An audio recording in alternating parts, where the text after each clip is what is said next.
Hi guys, I'm Matt. Today is the 4th of July 2021.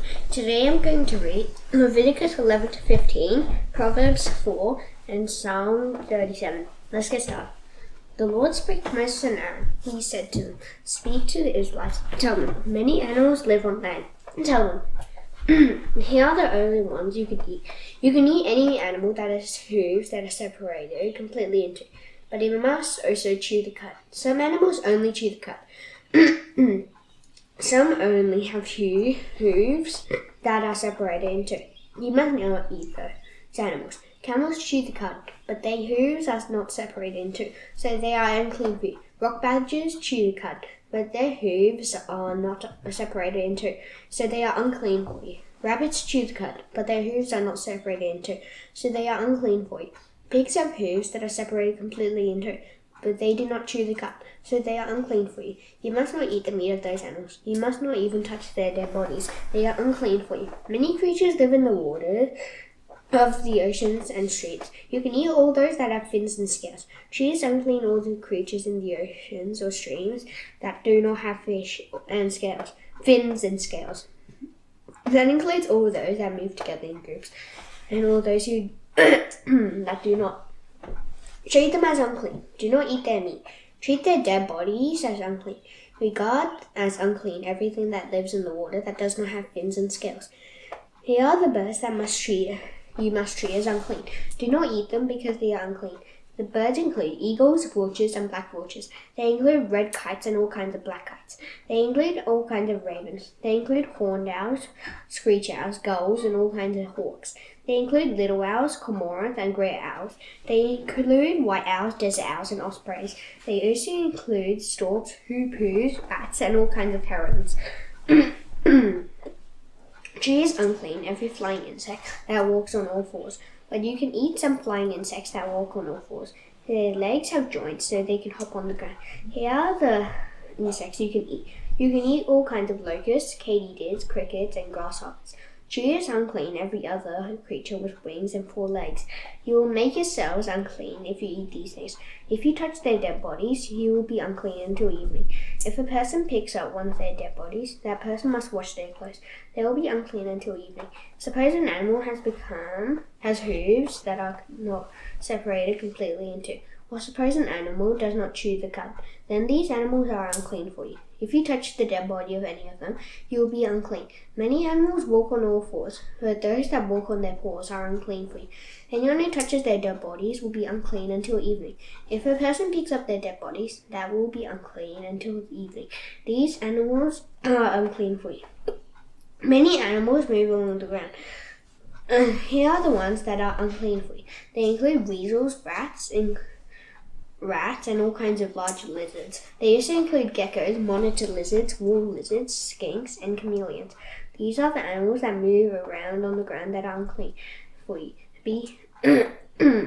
If you touch their dead bodies, you will be unclean until evening. Suppose one of them dies and falls on something, then that thing will be unclean. It does not matter what it is used for. It does not matter whether it is made out of wood, cloth, hide, or rough cloth. Put it in water. It will be unclean until evening. After that, it will be clean. Suppose one of these animals falls into a clay pot. Then everything in the pot will be unclean. You must break the pot. Any food that could be eaten but has water on it that came from that pot is unclean. And that liquid could be drunk from. And any liquid that could be drunk from, it is unclean. Anything that the dead body or one of these animals falls on becomes unclean. It is an oven or cooking pot. Break it. If it is an oven or cooking pot, break it. It is unclean, and you must consider it unclean. But a spring or a well for collecting water remains clean. That is true even if the dead body of one of these animals falls into it. But anyone who touches their dead body is not clean. If the dead body falls on any seeds that have not been planted yet, the seeds remain clean. But suppose water has already been put on the seeds, then suppose the dead body falls on them, then they are unclean for you. Suppose an animal you are allowed to eat dies. If anyone touches its dead body, they will be unclean until evening. If they eat part of the dead body, they must wash their clothes. They will be unclean until evening. If they pick up the dead body, they must wash their clothes. They will be unclean until evening. She is unclean every creature that moves along the ground. Do not eat it. Do not eat any of these creatures. It does not matter whether they move on their bellies. It does not matter whether they walk on all fours or on many feet. It is unclean. Do not make yourselves unclean by eating any of these animals. Do not make yourselves unclean because of them. Do not let them make you unclean. I am the Lord your God. Set yourselves apart. Be holy, because I am holy. Do not make yourselves unclean by eating any creatures that move around on the ground. I am the Lord. I brought you up out of Egypt to be your God. So be holy, because I am holy. These are the rules about animals and birds. These are the rules about every living thing that moves around in the water. And these are the rules about every creature that moves along the ground. You must be able to tell the difference between what is clean and what is not. You must also be able to tell the difference between living creatures that can be eaten and those that can't. The Lord spoke to Moses. He said, Speak to the woman, Israel. Tell them, suppose a woman becomes pregnant and has a baby boy. Then she will be unclean for 7 days. It is the same as when she is unclean during a monthly period. On the 8th day, that boy must be circumcised. After that, the woman must wait for 33 days to be made pure from her bleeding. She must not touch anything sacred until the 33 days are over. During that time, she must not go to the sacred tent. But suppose she has a baby girl, then she will be unclean for 2 weeks. It is the same as during her period. After the 2 weeks, she must wait for 66 days to be made pure from her bleeding. After she has waited the required number of days to be made pure, she must bring the 2 offerings. She must take them to the priest at the entrance to the tent of meeting. She must bring a lamb 1 year old for a burnt offering. She must also bring a young pigeon or a dove for a sin offering. The priest must offer them to the Lord. They will pay for her sin. Then she will be clean from her bleeding. These are the rules for a woman who has a baby boy or girl. But suppose she can't afford a lamb. Then she must bring 2 doves or 2 young pigeons. One is for a burnt offering. The other is for a sin offering. The priest will sacrifice those offerings. That will pay for her sin, and she will be clean. The Lord spoke to Moses and Aaron. He told them to say to the people, Suppose someone's skin has a swelling or a rash or a shiny pot, and suppose it could become a skin disease. Then they must be brought to the priest Aaron, or they must be brought to a priest in Aaron's family. The priest must look carefully at the sore on the person's skin. He must see whether the hair in the sore has turned white. He must also see whether the sore seems to be under the skin. If the sore is white and is under the skin, it is a skin disease. When the priest looks that person over carefully, he must announce that the person is unclean.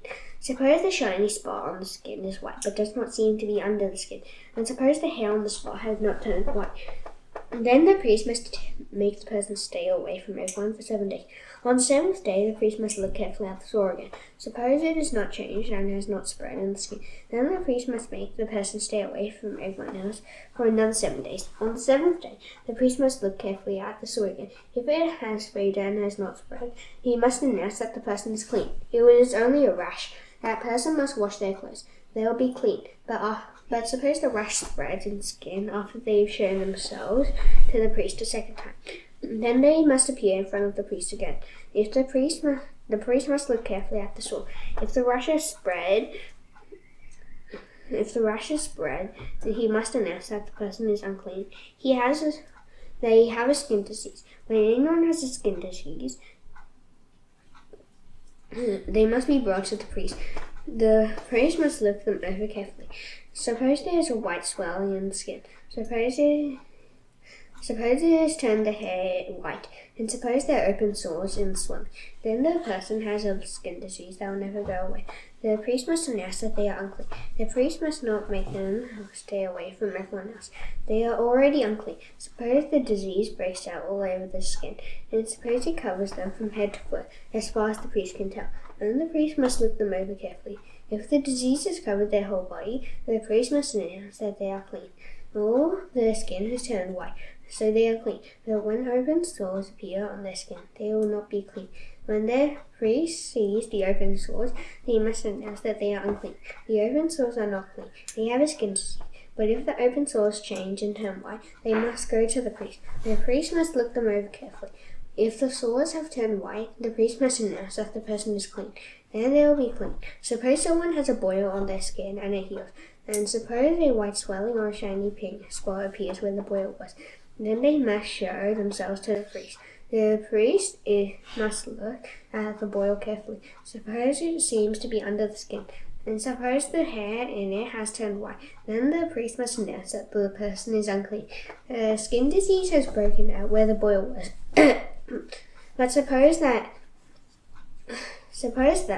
when the priest looks at the boil carefully and there is no white hair in it,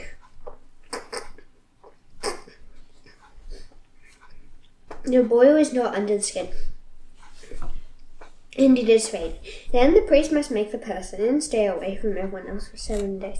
If the boil is spreading in the days, if the boil is spreading in the skin, the priest must announce that the person is unclean. They have a skin disease. But suppose the spot has not changed, and suppose it is not spread.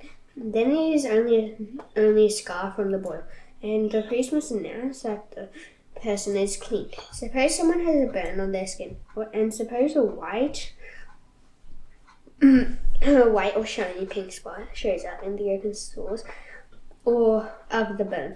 Then the priest must look at the spot carefully. Suppose the hair in it has turned white, and suppose the spot seems to be under the skin. Then the person has a skin disease. It is broken out where they were burned. The priest must announce that the person is unclean. Then they have a skin disease. But suppose the priest looks at the spot carefully. Suppose there is no white hair in it. And suppose the spot is not under the skin. And suppose it is faded. Then the priest must make the person stay away from everyone for 7 days. On the 7th day, the priest must look them over carefully. If the spot is spreading in the skin, the priest must announce that the person is unclean. They have a skin disease. But suppose the spot has not changed. It is not spread in the skin, and it is faded. Then the burn has caused it to swell. The priest must announce that the person is clean. It is only a scar from the burn. Suppose a man or woman has a sore on their head or chin. Then the priest must look at the sore carefully. Suppose it seems to be under the skin, and suppose the hair in the sore is yellow and thin. Then the priest must announce that the person is unclean. The sore is a skin disease on the head or chin. But suppose the priest looks carefully at the sore. It does not seem to be under the skin, and there is no black hair in it. And the priest must make the person stay away from everyone else for 7 days. On the 7th day, the priest must look at the sore carefully. Suppose it is not spread in the skin, it does not have any yellow hair in it, and it does not seem to be under the skin. Then the man or woman must shave their head. They must not shave the area where the disease is, and the priest must make them stay away from everyone else for another 7 days. On the 7th day, the priest must look at the sore carefully. Suppose it is not spread in the skin, and suppose it does not seem to be under the skin. Then the priest must announce that the person is clean. They must wash their clothes. They will be clean.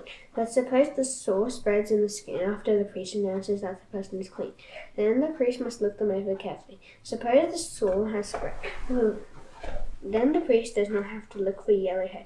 The person is unclean. But suppose the sore has stopped and black hair has grown there, as far as the priest can tell. Then the person is healed and is clean. The priest must announce that they are clean. Suppose a man or woman has white spots on the skin. Then the priest must look at them carefully. Suppose he sees that the spots are dull white. Then a harmless rash has broken out on the skin. That person is clean. Suppose a man loses all the hair on his head, and then he is clean. Suppose he loses only the hair on the front of his head, then he is clean. But suppose he has a shiny pink sore on his head where his hair was, and he has a skin disease. It is breaking out on his whole head or on the front of his head. The priest must look him over carefully. Suppose there was a swollen sore on his head or on the front of it is pink and shiny, and suppose it looks like a skin disease. Then the priest must announce that the man is unclean. That's because he has a sore on his head. Suppose someone has a skin disease that makes them unclean. Then they must wear torn clothes. They must let their hair hang loose. They must cover the lower part of their face. They must cry out, "Unclean, unclean." As long as they have the disease, they remain unclean. They must live alone. They must live outside the camp. Suppose some clothes have mold on them. Their clothes could be made out of wool or linen, or there could be cloth woven or knitted out of linen or wool. There could be pieces out of leather, or there could be things that are made out of leather. And suppose the mold on the clothes or on the woven or knitted cloth looks green or red. Or suppose the green or red mold is on the pieces of leather or on the leather goods, and there is mold that spreads. It must be shown to the priest. The priest must look at it carefully. He must keep the thing with the mold on it away from everything else for 7 days. On the 7th day, he must look at it carefully. Suppose the mold has spread in the clothes or in the woven or knitted cloth, or suppose it is spread on the pieces of leather or on the leather goods. Then it is mold that destroys. The thing is unclean. The priest must burn everything with the mold on it. He must burn the clothes or the woven or knitted cloth and made out of wool or linen. He must burn the leather goods. The mold destroys, so everything must be burned. But suppose the priest looks at the thing carefully. The mold has not spread in the clothes, and it is not spread in the woven or knitted cloth or in the leather goods. Then he will order someone to wash the thing with the mold on it. After that, the priest must keep that thing away from everything else for another 7 days. After the thing with the mold on it has been washed, the priest must look at it again carefully. Suppose the way the mold looks has not changed. Then, even though the mold has not spread, it is unclean. Burn it. It does not matter which side of the thing the mold is on. But suppose the priest looks at it carefully. And suppose the mold has faded after the thing has been washed. Then the priest must tear out the part with the mold on it. He must tear it out of the clothes or leather. He must tear it out of the woven or knitted cloth. But suppose it shows up again in the woven or knitted cloth or in the leather goods. But then it is spreading. Everything with mold on it must be burned. The clothes that have been washed and do not have any mold on them must be washed again. So must the woven or knitted cloth or the leather goods. Then they will be clean. These are the rules about what to do with anything with mold on it. They apply to clothes that are made out of wool or linen. They apply to woven and knitted cloth and to leather goods. They give a priest and to leather goods. They give a priest directions about when to announce whether something is clean or unclean. The Lord spoke to Moses. He told him to say to the people, "Here are the rules for making anyone clean who has had a skin disease." They apply when the person is brought to the priest. The priest must go outside the camp. He must look the person over carefully. Suppose they have been healed of their skin disease. Then the priest will order someone to bring him 2 live clean birds. He will also order someone to bring him some cedar wood, bright red yarn, and branches of a hyssop plant. All these things will be used to make the person clean. The priest will order someone to kill one of the birds. It must be killed over fresh water in a clay pot. Then the priest must take the live bird. He must dip it into the blood of the bird killed over fresh water. He must dip it into the blood together with the cedar wood, the bright red yarn, and the hyssop plant. The priest will sprinkle the blood on the person who had the skin disease. That will make them clean. The priest must sprinkle them 7 times. Then the priest must announce that they are clean. After that, the priest must let the live bird go free in the open fields. The person must also wash their clothes to be made clean. They must shave off all their hair. They must take a bath. Then they will be clean. After that, they may come into the camp, but they must stay outside their tent for 7 days. On the 7th day, they must shave off all their hair. They must shave their head. They must shave off their beard. They must also shave off their eyebrows and the rest of their hair. They must wash their clothes. They must take a bath. Then they will be clean. On the 8th day, they must bring 2 male lambs and 1 female lamb as an offering. The female must be a year old. The lambs must not have any foals. They must also bring 11 pounds of the finest flour as a grain offering. They must mix it with olive oil. They must also bring 11 ounces of oil. The priest who announces that the person is clean must bring them and their offerings to me. He must do it at the entrance to the tent of meeting. Then the priest must take one of the male lambs. He must offer it as a guilt offering. He must offer it along with 11 ounces of oil. He must lift it all up and wave it in front of me as a wave offering. He must kill the lamb in the holy area where sin offerings and burnt offerings are killed. The burnt offering belongs to the priest, just as the sin offering does. The guilt offering is very holy. The priest must take some of the blood from the guilt offering and then put it on the person's right earlobe. He must put some on the thumb of their right hand. He must also put some on the big toe of their right foot. Then the priest must take some of the oil and pour it on his own left hand. He must dip his right forefinger into the oil on his hand. He must use his finger to sprinkle some of the oil in front of me 7 times. The priest must put some of the oil on his hand. And on the same places he put the blood of the guilt offering. He must put some on the person's right earlobe. He must put some on the thumb of their right hand. He must put some on the big toe of their right hand, big toe of their right foot. He must put on their head the rest of the oil in his hand. It will pay for the person's sin on my side. And then the priest must sacrifice the sin offering. It will pay for the person's sin. It will be made clean after being unclean. After that, the priest will kill the burnt offering. He will offer it on the altar. He will offer it together with the grain offering. He will pay for the person's sin. Then they will be clean. But suppose they are poor. Suppose they can't afford all these offerings. Then they must bring 1 male lamb as a guilt offering. It must be lifted up and waved in front of me to pay for their sin.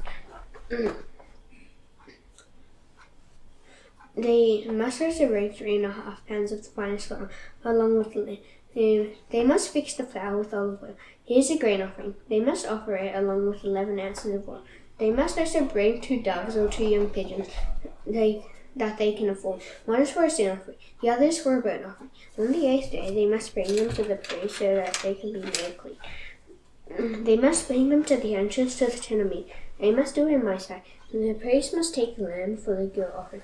He must take it together with the 11 ounces of oil. He must lift all of it up and wave it in front of me as a wave offering. You must kill the lamb for the guilt offering.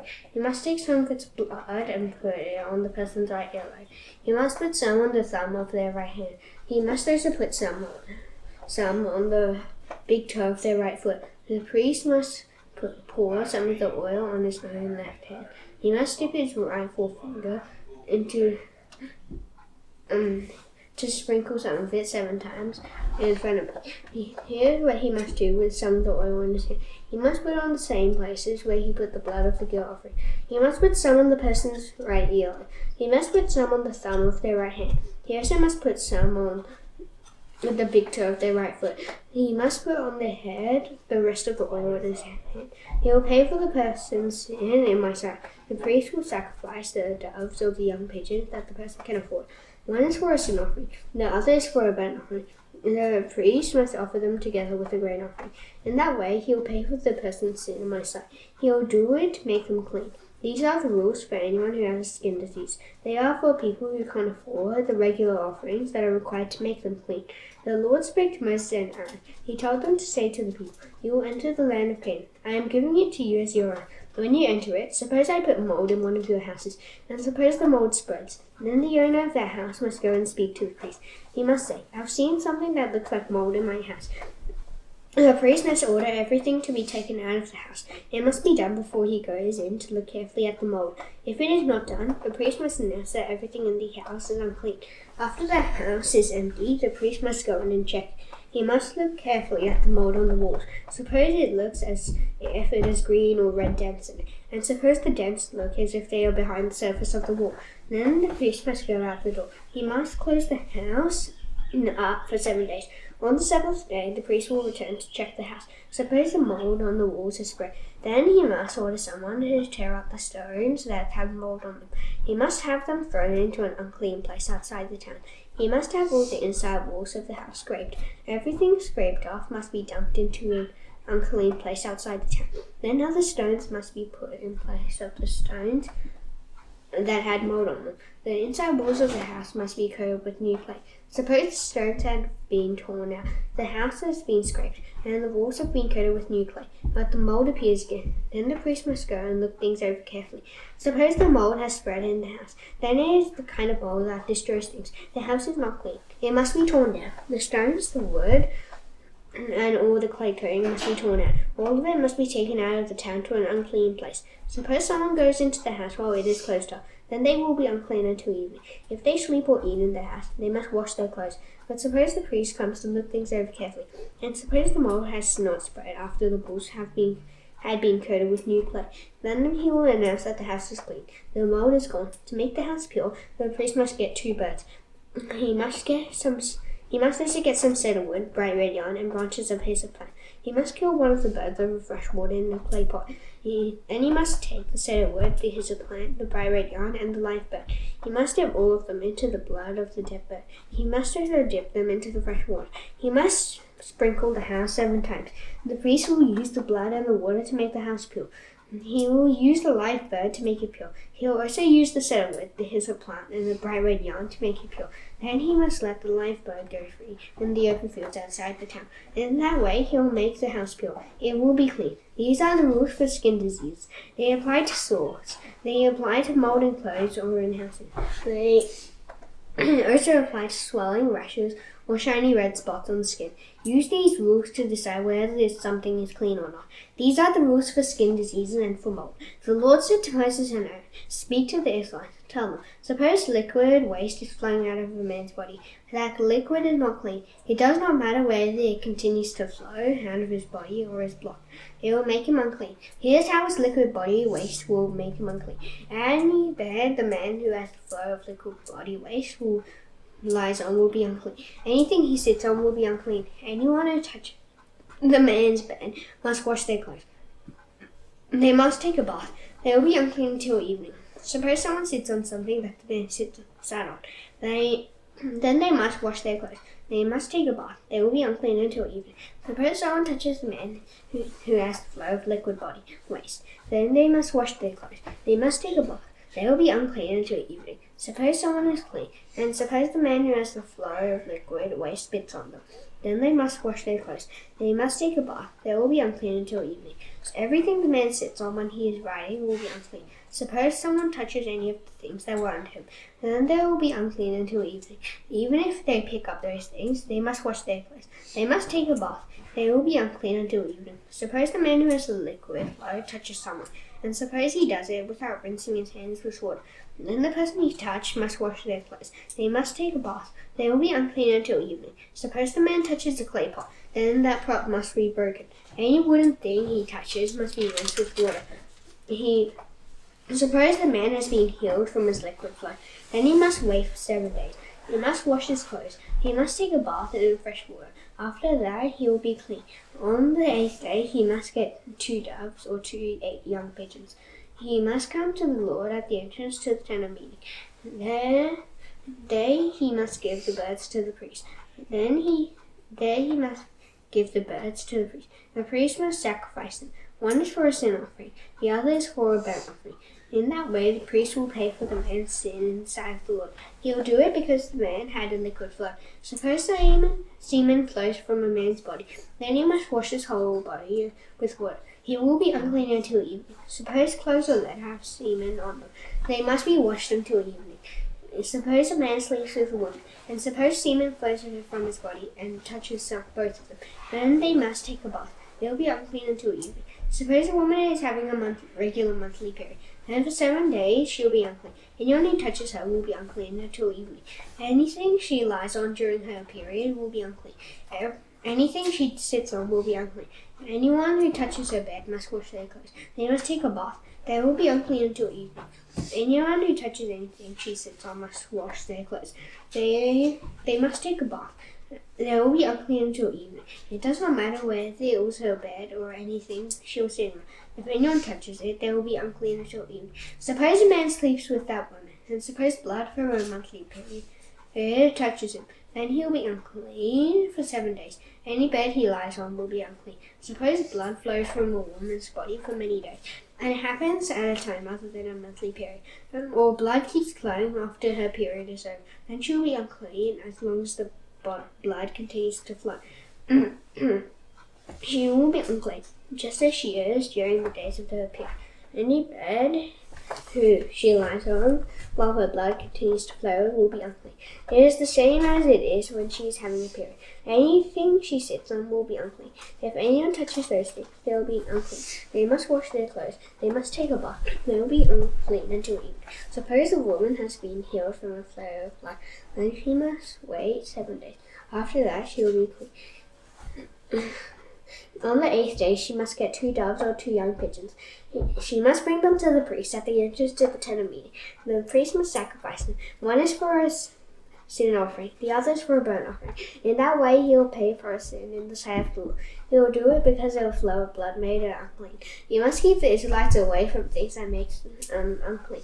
Then they will not die for being unclean. And they will not die for making the place unclean where I, the Lord, live. It is in the middle of the camp. These are the rules for a man who has liquid waste flowing out of his body. They apply to a man made unclean by semen that flows from his body. They apply to a woman having a monthly period. They apply to a man or a woman who has a liquid flow. They apply to a man who sleeps with a woman who is unclean. Proverbs 4.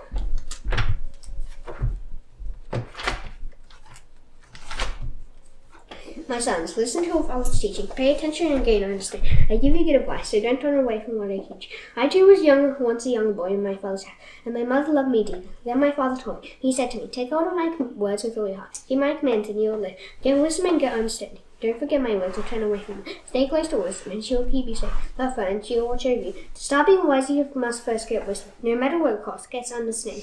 Value wisdom highly, and she will lift you up. Hold her close, and she will honor you. She will set a beautiful crown on your head. She will give you a glorious crown. My son, listen, accept what I say. Then you will live for many years. I instruct you in the way of wisdom. I will lead you along straight paths. When you walk, nothing will slow you down. When you run, you won't trip and fall. Hold on to my teaching and don't let it go. Guard it well, because it is your life. Don't take the path of evil people. Don't live the way sinners do. Don't stay away from their path and don't travel on. They turn away from it and go in your way. Sins can't rest until they do what is evil. They can't sleep until they make someone sin. They do evil just as easily as they eat food. They hurt others as easily as they drink wine. The path of those who do rise like the sun in the morning. It shines bright and bright until the full light of day. But the way of those who do what is wrong is like deep darkness. They don't know what makes them trip or fall. My son, listen, pay attention to what I say. Listen closely to my words. Don't let them out of your sight. Keep them in your heart. They are life to those who find them. They are health to a person's whole body. Above everything else, guard your heart. Everything you do comes from it. Don't speak with twisted words. Keep evil talk away from your lips. Let your eyes look straight ahead. Keep looking right in front of you. Think carefully about the path that your feet walk on. Always choose the right ways. Don't turn to the right or the left. Keep your feet from the path of evil. Psalm 37.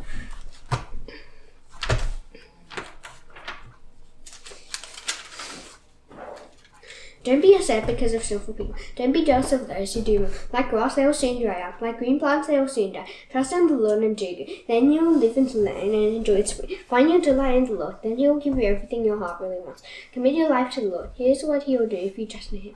He will make the reward for your godly life shine like the dawn. He will make the proof of your honest life shine like the sun at noon.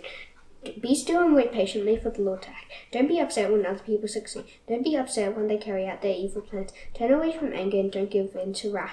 Don't be upset because that only leads to evil. Sinful people will be destroyed, but those who put their hope in the Lord will receive the land. In a little while there won't be any more sins. Even if you look for them, you won't be able to find them. Those who are free of pride will be given the land. They will enjoy peace and success. Sinful people make plans to harm those who do what is right. They grind their teeth at them. But the Lord laughs at those who do evil. He knows the day is coming when He will judge. Sinners will pull out their swords. They will bend their bows. They want to kill poor and needy people. They plan to murder those who lead honest lives, but they will be killed by their own swords. Their own bows will be broken. Those who do what is right may have very little, but it's better than the wealth of many sinners. The power of those who are evil will be broken. But the Lord takes good care of those who do what is right. Those who are without blame spend their days within the Lord's care. What He has given them will last forever. When trouble comes to them, they will have what they need. And when there is little food in the land, they still have plenty. They will still have plenty. But sinful people will die. The Lord's enemies may be like flowers in the field, but they will be swallowed up. They will disappear like smoke. Sinful people borrow and don't pay back, but those who are godly give freely to others. The Lord will give the land to those He blesses, but He will destroy those He curses. The Lord makes secure the footsteps of the person who delights in Him. Even if that person trips, he won't fall. The Lord's hand takes good care of him. I once was young, and now I'm old, but I have never seen godly people deserted. I have never seen their children begging for bread. The godly are always giving and lending freely. Their children will be a blessing. Turn away from evil and do good. Then you will live in the land forever. The Lord loves those who are honest. He will not desert those who are faithful to Him. Those who do wrong will be completely destroyed. The children of sins will die. Those who do what is right will be given the land. They will live in it forever. The mouths of those who do what is right speak words of wisdom. They say what is honest. God's law is in their hearts. Their feet do not slip. Those who are evil hide away for godly people. They want to kill them, but the Lord will not leave the godly in their power. He will not let them be found guilty when they are brought into their into court. Put your hope in the Lord. Live as He wants you to. He will honor you by giving you the land. When sins are destroyed, you will see. I saw a mean and simple person. He was doing well, like a green tree in its own land. But he soon passed away and was gone. Even though I looked for him, I couldn't find him. Consider on people who are without life. People who seek peace will have us tomorrow, where all sins will be destroyed. Those who are evil won't have it tomorrow. The Lord sees those who do what's right. He is their place of safety when trouble comes. The Lord helps them and saves them. He saves them from evil because they go to Him for safety. Now that's done, I shall now do the Lord's Prayer. Please bow your heads. Our Father in heaven, hallowed be your name. Your kingdom come, your will be done on earth as it is in heaven. Give us today our daily bread. Forgive us our debts, as you also have forgiven our debtors. Lead us not into temptation, but deliver us from the evil one. For yours is the kingdom, and the power, and the glory forever. Amen. See you tomorrow. Bye.